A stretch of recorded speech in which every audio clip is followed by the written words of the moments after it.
Now next हम learn करेंगे कि जो डिफरेंशियल इक्वेशन है उसका जनरल और पर्टिकुलर सोल्यूशन का क्या मतलब होता है। ओके, सो वापस हम अपना पहला एग्जांपल ले रहे हैं, D Y by D X is equals to Y. ये हमारी डिफरेंशियल इक्वेशन है। ओके, हमने देखा कि y equal to E X, ये जो फंक्शन है ये इसका क्या है, सोल्यूशन है। अगर हम दूसरा फंक्शन लें, स्लाइटली इसको हमने मॉडिफाई कर दिया, 2e raise to the power x।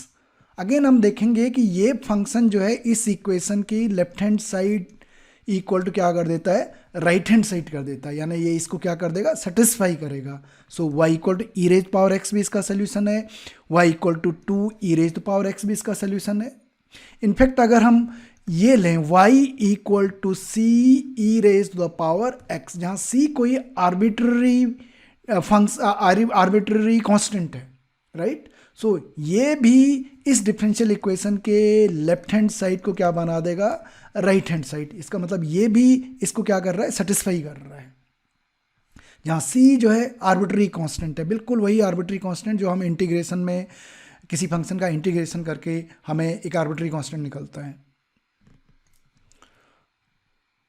तो जो सोल्यूशन की डेफिनेशन से उसके अकॉर्डिंग ये तीनों जो फंक्शंस हैं 1 2 3, ये इस डिफरेंशियल इक्वेशन के क्या है, सोल्यूशंस हैं, क्योंकि ये फंक्शंस इस डिफरेंशियल इक्वेशन को क्या कर रहे हैं, सेटिस्फाई कर रहे हैं। ऑफकोर्स बाकी जो कंडीशन है कि ओपन इंटरवल में फंक्शन और उसके साथ फर्स्ट ऑर्डर के डेरिवेटिव क्या करने, एग्जिस्ट करने चाहिए, वो तीनों केसेस में हो रहे हैं ना। हम ये देख सकते हैं कि अगर हम c इक्वल्स टू 1 लें तो ये जो सोल्यूशन है ये पहला वाला सोल्यूशन बन जाएगा। अगर हम c इक्वल्स टू 2 लें तो ये हमारा दूसरा वाला सोल्यूशन बन जाएगा। इसका मतलब ये जो y equal to C E raise power X है, ये गिवन डिफरेंशियल इक्वेशन है उसका जनरलाइज सोल्यूशन है, क्योंकि बाकी सारे सोल्यूशन इसी से आ रहे हैं। और ये जो बाकी दो सोल्यूशन है, इसको हम c को डिफरेंट वैल्यूज दें तो ये सोल्यूशन हमें वहाँ से आ रहे हैं। इसका मतलब इस जनरल, अगर मैं इसको जनरल सोल्यूशन बोलूँ तो ये इसके पर्टिकुलर c की पर्टिकुलर वैल्यूज के लिए बाकी दो सोल्यूशन आ गए। इस सोल्यूशन को, पहले वाले सोल्यूशन को हम जनरल सोल्यूशन बोलते हैं, general solution of differential equation. और इसकी मदद से जो बाकी सोल्यूशंस आते हैं आर्बिट्ररी कांस्टेंट को डिफरेंट वैल्यूज देके, उन सोल्यूशंस को हम डिफरेंशियल इक्वेशन का क्या बोलते हैं, पर्टिकुलर सोल्यूशन। और यहाँ एक आर्बिट्ररी कांस्टेंट आ रहा है। नाउ हम जानते हैं कि डेरिवेटिव ऑफ इंटीग्रेशन जो है एक दूसरे के इन्वर्स फंक्शन होते हैं। सो अगर हम इस फंक्शन को एक बार इंटीग्रेट करें तो y जो है हमारे पास सिंप्लीफिकेशन y आ जाएगा, और एक बार इंटीग्रेशन का मतलब हमारे पास एक आर्बिट्ररी कांस्टेंट आ जाएगा। सो जो फर्स्ट ऑर्डर की डिफरेंशियल इक्वेशन है, हमारे पास कितने आर्बिट्ररी कांस्टेंट आ रहे हैं, एक आर्बिट्ररी कांस्टेंट आ रहा है। तो वापस हम अपने सेकंड एग्जाम्पल की तरफ जा रहे हैं, D square Y by D X square plus Y is equals to 0। हमने शो किया है कि y equals to sine X, ये इस डिफरेंशियल इक्वेशन का सोल्यूशन है।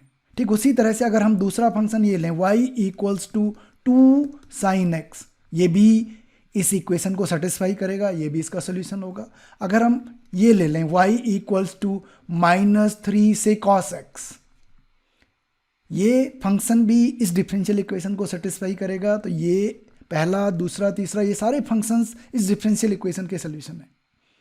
इनफैक्ट अगर हम फंक्शन इस फॉर्म में लिए, a sine x plus b cos x, जहाँ a और b एनी आर्बिट्ररी कांस्टेंट्स हैं, अगर हम इस फंक्शन को इस डिफरेंशियल इक्वेशन में पुट करें तो ये फंक्शन भी इस डिफरेंशियल इक्वेशन को क्या करेगा, सेटिस्फाई करेगा। So y equal to a sine X plus b cos X, जहाँ a और b आर्बिट्ररी कांस्टेंट हैं, ये इस डिफरेंशियल इक्वेशन का सोल्यूशन है। हम इसको सिंपली इसमें पुट करके ये वेरीफाई कर सकते हैं। पर अब इस सोल्यूशन में अगर हम a की जगह 1 रखें, a की जगह अगर हम 1 रखें और b की जगह 0 रखें तो हमारे पास पहला सोल्यूशन आ जाएगा। अगर हम a की जगह 2 रखें और b की जगह 0 रखेंगे तो सेकंड सोल्यूशन आ जाएगा। a की जगह 0 रखें और b की जगह -3 रखें तो थर्ड सोल्यूशन आ जाएगा। इसका मतलब ये जो सोल्यूशन है y equal to a sine X plus b cos X, ये इस डिफरेंशियल इक्वेशन का क्या है, जनरल सोल्यूशन है, क्योंकि बाकी सारे सोल्यूशन इसी सोल्यूशन में जो आर्बिट्री कांस्टेंट्स हैं ए एंड बी, इनको पर्टिकुलर वैल्यूज दे के आ रहे हैं। सो ये वाला सोल्यूशन इसका जनरल सोल्यूशन हो गया, और बाकी तीनों सोल्यूशन इसके क्या हो गए, पर्टिकुलर सोल्यूशन।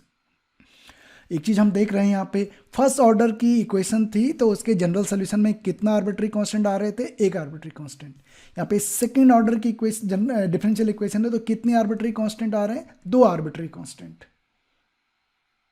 तो यहां से हम जनरल सोल्यूशन और पर्टिकुलर सोल्यूशन की जो डेफिनेशन है वो डिफाइन कर सकते हैं। एक ऐसा फंक्शन, एक ऐसा सोल्यूशन किसी डिफरेंशियल इक्वेशन का जिसमें उतने आर्बिट्री कांस्टेंट हैं जितने ऑर्डर की वो डिफरेंशियल इक्वेशन है, तो ऐसे सोल्यूशन को हम उस डिफरेंशियल इक्वेशन का जनरल सोल्यूशन बोलते हैं। और ऐसे सोल्यूशन जिनमें एक भी आर्बिट्री कांस्टेंट नहीं होता है उसको हम डिफरेंशियल इक्वेशन का क्या बोलेंगे, उन सॉल्यूशंस को हम क्या बोलेंगे, पर्टिकुलर सॉल्यूशंस। और in fact particular solution general solution से कहाँ से आते हैं, उनमें जो आर्बिट्री कांस्टेंट है वो कांस्टेंट्स हैं, उनको अगर हम पर्टिकुलर वैल्यूज दें तो हमारे पास जो है वो पर्टिकुलर सॉल्यूशंस आते हैं।